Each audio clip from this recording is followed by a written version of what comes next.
It is April 30th, and I was just tested for COVID-19 yesterday, April 29th. Now, normally I wouldn't think this was that much of a thing to worry about. I've been feeling weird for probably the past, I don't know, maybe month and a half, believe it or not, since this whole thing started. And earlier this week, I thought it might have been time that I should think about getting tested and just bite the bullet. So I called my doctor on Monday, and it was after work. And of course, he never gave me a call back. So what do I do from there? So basically, by Tuesday, I had to give this guy a call back. I realized he did not get my phone call or voicemail about the fact that I was a little worried about if I was having a reaction to just starting albuterol the other night, because my breathing has been kind of bad, I think from anxiety, but that's a symptom too. I had Lexapro, just started on that because of anxiety. I got weak and shaky and started getting muscle aches. Something to be questionable about. So later on that night, he did call me, and, you know, this is probably about the 5th time that I have talked to him about all of my other ailments, you know, because I've been feeling feverish, but I never spiked a fever. But he also never knew that my temperature is a little elevated sometimes, and I'm looking maybe in the 99s, but I thought that was normal for me, but he didn't like that number very much. But again, I'm 30 years old, and they say for that age group, your temperature can elevate a little bit in the 99s. And that's been happening for me for the past maybe month and a half. And there's no way that I had COVID-19 without knowing it for sure for a month and a half. So now fast forward to him deciding that he wants to, you know, write me a script for getting the COVID-19 test. I've been putting this off because of how bad the test I hear it is. And I wanted to do it. I wanted to do it because I was just tired of worrying, bothering my mother, bothering my girlfriend about, you know, hey, do you think I might? There's no way of them knowing. There's no way of anybody knowing. Do they think I have it? No. Do I think I have it? No. But no one's for sure. I just haven't felt right, and I still don't while I'm making this video. So now back up to yesterday, April 29th. My nerves start kicking in. I'm not feeling that good in the morning because of whatever's going on with me, and I'm also nervous about getting this particular test. Now, if you don't know about the test, let me explain. They stick a culture, so if any of you have had strep throat or even got the flu test, you obviously know where this is going. There's a big old Q-tip looking thing, and that goes up your nose. Obviously, hearing it from other people that I've known, including a coworker, including a friend of mine, both of theirs were very different than mine. What I was going to learn was going to be different. One was actually very similar. My friend's was different. I was kind of hoping that mine was going to be like his. So my friend's, he had one up each nostril for about 2 seconds. Doesn't seem too bad. I mean, yeah. Might suck, just ram, over. Now my coworker is going to be the same place I was going.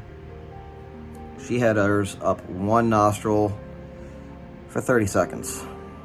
Doesn't sound that long until you're getting your brain tickled. Don't mind my curtains or blinds, by the way. My cat is destructive.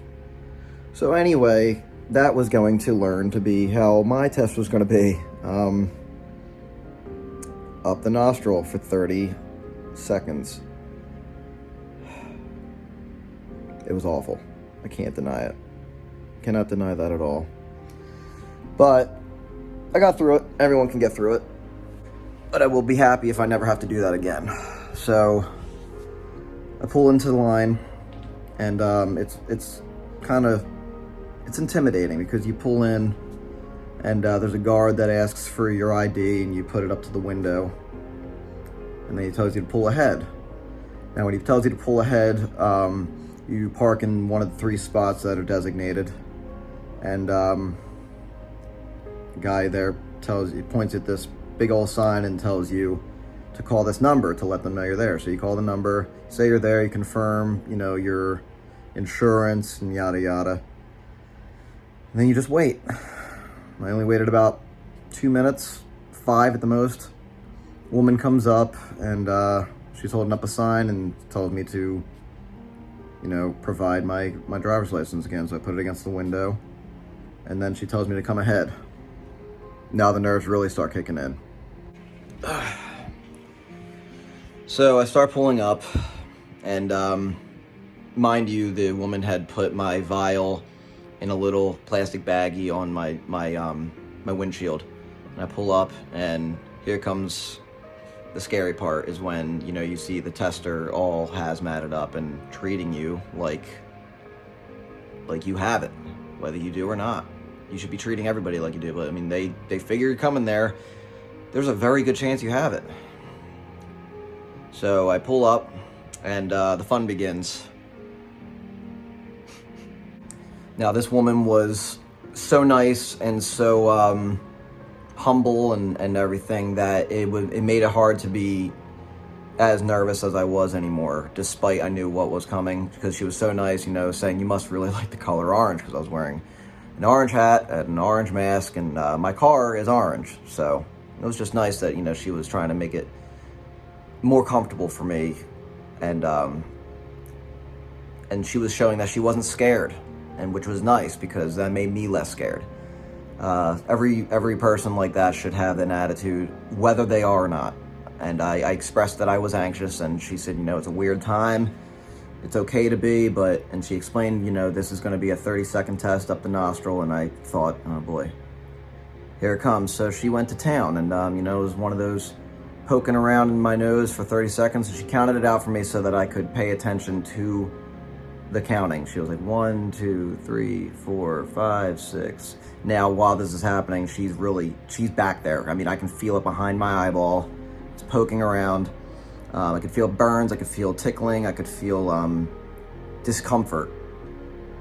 But honestly, the test wasn't as bad as afterwards. Now, after it was done, I went to pull away. My eye was just completely, it's gonna happen. You ever itch your nose or blow your nose and your eye gets a little watery? Imagine that, but an uncontrollable cry. And it was just there because of all the nerves it hits. I had to wipe my eyeball off really good before I could drive because I could barely see. And my nose started to really burn a lot. And whatever they have on the end of that test Q-tip or whatever, it burns. And my eyeball started to feel like someone might have punched me a little bit because she was poking around kind of by my brain. So it doesn't exactly feel like it's, doesn't tickle, put it that way. And when I mentioned tickle while she was up there, I'm not talking the kind of tickle that you laugh about. So long story short, the test is over. And for me, that was probably one of the most anticipated parts. This is day 2 of my official quarantine, and I will be back tomorrow to update you on how I feel. But today, I woke up with very uncomfortable, restless. I felt like I couldn't sleep. I was very cold and then very hot. Whether that was a fever breaking, I don't know. When I went to take my temperature, I still did not have a fever. It was 99.2, which is still around what I usually clock out at. So I have a little shortness of breath, but I did take my albuterol. It seems like it might have helped a little bit because it could have been anxiety and on top of allergies, because until I get my results, things gonna be on my mind. So let's hope for the best and prepare for the worst. And I will check in with you guys tomorrow to let you know how tomorrow is. All right, see you then. I got my results today. So the verdict is I do not have COVID-19, which I did not think that I did, but I wanted to make sure anyway, so it's over. Thank God. Hopefully forever. And since it's such a nice day out, I decided to step outside, just literally out front of my house, and feel it, feel the weather and everything, and say hello to the neighbors like you probably just saw. And this is nice. It was only a 2-day quarantine, but that felt like forever since I'm an essential worker. And since I am an essential worker, I'm not allowed to return to work until probably Monday. It is Friday now. And since I was still symptomatic as of yesterday with a couple of different things, I mean, I still don't feel great, but it's nice knowing that I do not have the plague per se of what's going around this entire world. It's nice knowing that I do not have that. So most importantly, I want everybody to know that you have to take more precaution on everything. The sooner we get by this, the sooner we will be back to our normal lives. I hope I do never have to go through that again, because it's not fun, that's for sure. And soon enough, I will be doing another vlog of hiking in the Poconos. I don't know when that's gonna be, but hopefully that'll be soon, the next time I'm off and actually able to be around and, you know, doing my normal life things, because that's still social distancing, because there's not gonna be many people there. It's a big trailhead and it's not that long, so I definitely want to do that. That'll be nice to get back to. I gotta take care of this too. It's about time. So as I was saying, everyone be safe, be careful out there. I had a too close for comfort thing. I had, due to my HIPAA violation laws, I can't say exactly why I think I got this, but or why I thought I did to begin with, but it crossed my mind because I thought I might have been an exposure at work twice. And I wanted to be sure because I wasn't feeling so hot, and right now is not the time to just ignore it. And I had been ignoring other things that have been going on with me for about a month and a half. So when a couple more things started happening, I thought it was time to maybe get checked, which I did. And it's not fun. But most importantly, above all, I hope I don't have to go through this again. Not only for my peace of mind, but because it's just not a fun thing to do. Like I keep on saying over and over again, I feel like I'm beating a dead horse, but I'm glad that this part is over, and hopefully I won't be making another one of these videos again saying that I do have it. Yeah, I don't want to go through that again, but everyone stay safe, do what they're doing. You don't got to wear a mask in the car. You just got to wear them into places where you need to, like public places, this, that, and the third. If you feel sick, wear a mask around your loved ones. Don't wear gloves all the time because you're just passing things around. Dispose of your gloves once you're done using them, and I mean for a short time. If you're in a store, you don't really need them. You just need to use hand sanitizer and wash your hands. Typical hygiene. You don't need to be doing this stuff unless you're dealing with trash or infectious waste like I do.